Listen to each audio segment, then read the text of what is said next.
ত্রয়োদশ জাতীয় সংসদ নির্বাচনে নিরঙ্কুশ সংখ্যাগরিষ্ঠতা অর্জন করায় বিএনপি ও দলটির চেয়ারম্যান তারেক রহমানকে অভিনন্দন জানিয়েছেন পাকিস্তানের প্রেসিডেন্ট আসিফ আলী জারদারি, ভারতের প্রধানমন্ত্রী নরেন্দ্র মোদি। এছাড়াও অভিনন্দন জানিয়েছেন ঢাকাস্থ মার্কিন দূতাবাস।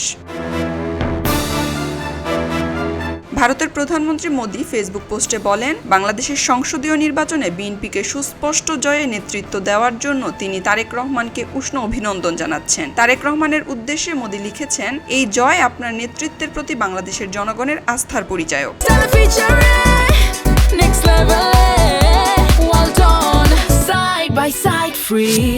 ভারত একটি গণতান্ত্রিক, প্রগতিশীল ও অন্তর্ভুক্তিমূলক বাংলাদেশের প্রতি সমর্থন অব্যাহত রাখবে বলে পোস্টে উল্লেখ করেন। আমাদের বহুমুখী সম্পর্ক আরও দৃঢ় করতে এবং আমাদের অভিন্ন উন্নয়ন লক্ষ্য এগিয়ে নিতে আমি আপনার সঙ্গে কাজ করার প্রত্যাশা রাখছি।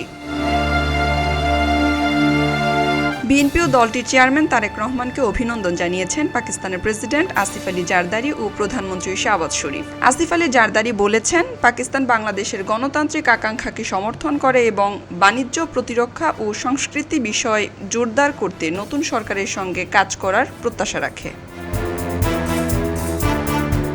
তারেক রহমানকে শুভেচ্ছা এবং কাজ করতে চাওয়ার আগ্রহ প্রকাশ করে ঢাকার মার্কিন দূতাবাসের সামাজিক যোগাযোগ মাধ্যম এক্সে দেয়া পোস্টে লিখেছেন, একটি সফল নির্বাচন আয়োজনের জন্য বাংলাদেশের জনগণকে অভিনন্দন। বিএনপি এবং তারেক রহমানকে তাদের ঐতিহাসিক বিজয়ের শুভেচ্ছা।